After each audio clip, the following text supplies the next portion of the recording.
जय श्री राम। आइए आज हम बताते हैं आपको रामायण काल से आज तक अयोध्या राम मंदिर की पूरी कहानी। यह वीडियो पूरा देखने के बाद श्री राम भगवान को काल्पनिक मानने वालों का भ्रम भी दूर हो जाएगा। यहाँ पर आपको श्री राम के सूर्य वंश से लेकर लोधी वंश के बाद बाबर और कार सेवकों के बाद कोट तक की पूरी कहानी बताएंगे, यानी त्रेता युग से लेकर नेता युग तक की पूरी कहानी। तो बने रहिए इस वीडियो में। अयोध्या सरयू नदी के किनारे बसा एक छोटा नगर है। वहाँ भारत की धार्मिक परंपरा से जुड़ा आस्था का केंद्र है। आर्यों के आराध्य श्री राम का जन्म स्थान वही अयोध्या नगरी है। इतिहासकारों के अनुसार माने तो कौशल प्रदेश की राजधानी अवध में कालांतर में अयोध्या और बौद्ध काल में उसको साकेत कहा गया है। यहाँ आज भी कई धर्मों के अवशेष मिलते हैं। इतिहासकारों का मानना है कि अयोध्या नगरी को सूर्य वंश के राजा श्री राम के पूर्व वंशजों ने बसाया था। तभी से इस नगरी पर सूर्य वंश का शासन था और यह शासन त्रेता युग के बाद महाभारत काल तक चला था। यहीं पर श्री राम भगवान का जन्म दशरथ जी के महल में हुआ था। इसका प्रमाण कई बातों से तो मिलता ही है और वाल्मीकि रामायण में भी मिलता है। श्री राम के जल समाधि लेने के बाद उनके पुत्र कुश ने इसका जीर्णोद्धार या पुनर्निर्माण करवाया था। कौशल राज के अंतिम राजा की मृत्यु महाभारत काल में अभिमन्यु के हाथों हुई थी। ऐसा कहा गया है कि उज्जैन के चक्रवर्ती राजा विक्रमादित्य ने भी वहां जाकर महल को देखा और कई महलों का निर्माण भी करवाया था। और समय समय पर कई शासकों ने इस मंदिर का जीर्णोद्धार करवाया था। शुंग वंश के शासक पुष्यमित्र शुंग ने भी इस मंदिर का जीर्णोद्धार करवाया था। पुष्यमित्र शुंग का एक शिलालेख अयोध्या से भी मिलता है। उसमें ऐसा माना गया है कि उन्होंने वहां पर अश्वमेघ यज्ञ भी करवाया था। गुप्त शासकों ने भी अयोध्या पर राज किया। गुप्तकालीन कवि कालिदास ने अपने रचना रघुवंशम में अयोध्या का उल्लेख किया है। 11वीं शताब्दी में कन्नौज नरेश जयचंद ने भी इस मंदिर का जीर्णोद्धार करवाया था। इसके बाद विदेशियों का आक्रमण शुरू हुआ। विदेशी आक्रमणकारी भारत में आक्रमण किए और भारतीयों का धार्मिक स्थल काशी, मथुरा, अयोध्या में मंदिरों को तोड़वाया और लूटपाट की और पुजारियों की हत्या भी किया। 14वीं शताब्दी तक आक्रमणकारियों ने मंदिर तोड़ने में सफल नहीं हो पाए थे। कहते हैं कि सिकंदर लोधी के शासनकाल में भी श्री राम मंदिर कुशल रूप में उपलब्ध था। 14वीं शताब्दी के अंत में भारत पर मुगलों का शासन हो गया था। उसी समय से राम मंदिर को तोड़ने का अभियान चलाया गया। बाबर ने कई प्रयासों के बाद 1527 ईस्वी में अपने सेनापति मीर बख्शी को राम मंदिर तोड़ने का आदेश दिया था और मीर बख्शी ने 1528 ईस्वी में राम मंदिर को तोड़ दिया था। बाबरनामा के अनुसार कई हिंदुओं का जबरन धर्म परिवर्तन करवाया गया और हत्याएं भी की गई।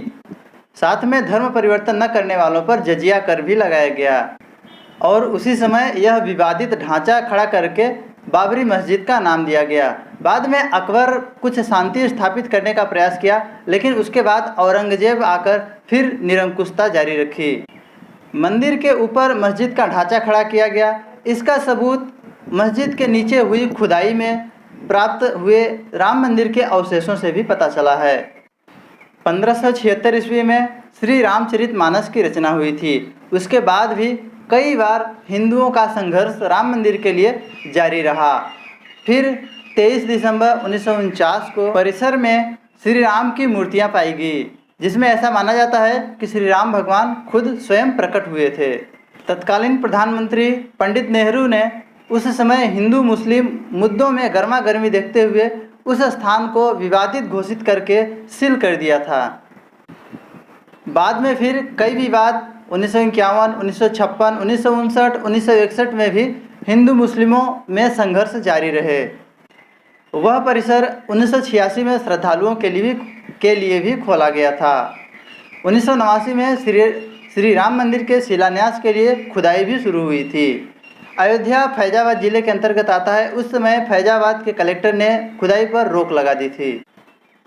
पहले भी कांग्रेस नेताओं ने भी कई बार राम मंदिर बनाने की आवाज़ उठाई थी। फिर बाद में अटल आडवाणी वाली भाजपा की इसमें एंट्री होती है। सन 1989-90 में कार सेवक भी मंदिर बनाने के लिए आगे आए और उस समय मुलायम सिंह सरकार को विवादित होने के बाद इस्तीफा देना पड़ा था। फिर कल्याण सिंह सरकार ने 6 दिसंबर 1992 को विवादित ढांचा को कारसेवकों द्वारा गिरा दिया गया। बाद में वहाँ पर काफ़ी विवाद हुआ। इसके बाद विवाद बढ़ने के बाद वहाँ पर कर्फ्यू लगाया गया। फिर प्रधानमंत्री नरसिम्हा राव द्वारा उस सरकार मुलायम सिंह द्वारा गठबंधन की सरकार बनाई गई। फिर मामला कोर्ट में चला गया। धीरे धीरे कई साल बीतने के बाद इलाहाबाद हाई कोर्ट की लखनऊ बेंच ने सितंबर 2010 में एक फैसला सुनाया। इस फैसले में राम मंदिर परिसर को 3 भागों में बांट दिया गया था। पहला रामलला, दूसरा निर्मोही अखाड़ा और तीसरा सुन्नी वक्फ बोर्ड को दे दिया गया था। इस फैसले से असंतुष्ट होकर लोग सुप्रीम कोर्ट में चले गए। कई सालों तक सुप्रीम कोर्ट में मामला अटका रहा। फिर सुप्रीम कोर्ट ने कहा कि यह मामला आपस में सुलझा लें, लेकिन मामला आपस में सुलझने लायक नहीं था। फिर आपस में बात करने के बाद मामला फिर सुप्रीम कोर्ट पहुंच गया। सन 2018 तक पूरा प्रयास किया गया, लेकिन कोर्ट में किसी प्रकार का कुछ नहीं हुआ। फिर 6 अगस्त 2019 से राम मंदिर पर सुनवाई शुरू हुई। लगातार 40 दिन तक चली इस सुनवाई में 16 अक्टूबर 2019 को सुनवाई पूरी हुई और फैसला लिखकर सुरक्षित रख लिया गया।